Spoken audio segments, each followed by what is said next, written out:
Balakən rayonunda hektar yarım sahəsi olan, yəni hektar yarım Kupçalı mülkiyyətində olan torpaq, yəni gördüyünüz ərazidə hektar yarımda, yəni bələdiyyə pay torpağı yoxdur. Hektar yarım xüsusi mülkiyyətli torpağı, içərisində belə bir köhnə fermadır.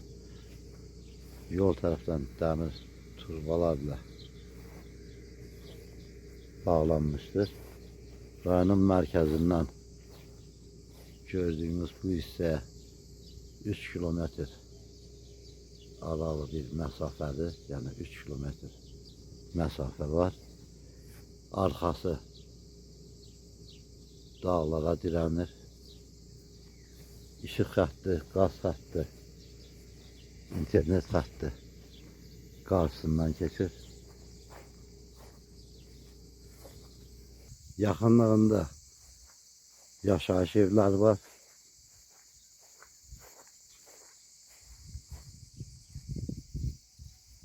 Ön tərəfdə gördüyünüz qaz say ağacıdır.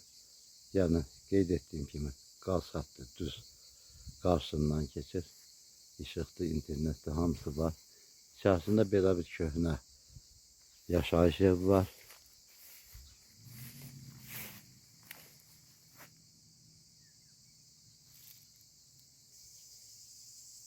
Su xətti çəkilmişdir gördüyünüz kimi.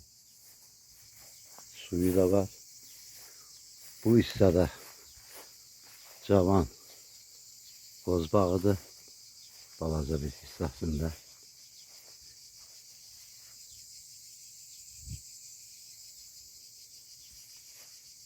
Yan tərəf, ön tərəf hamısı dağlarla əhatə olunmuşdur. Qıraqları tam bağlıdır.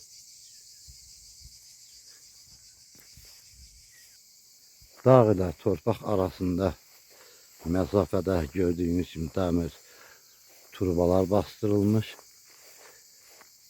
setkalanmış. Hər tərəfi bağlı bir torpaq sahəsidir.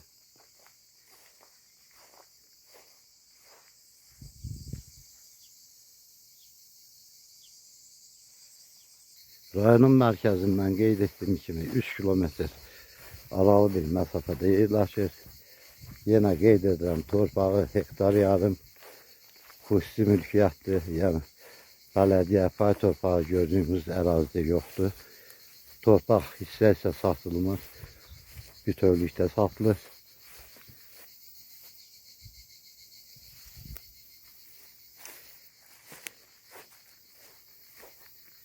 Torpağın təyinatı xüsusi mülkiyyətdir. Kupçalıdır.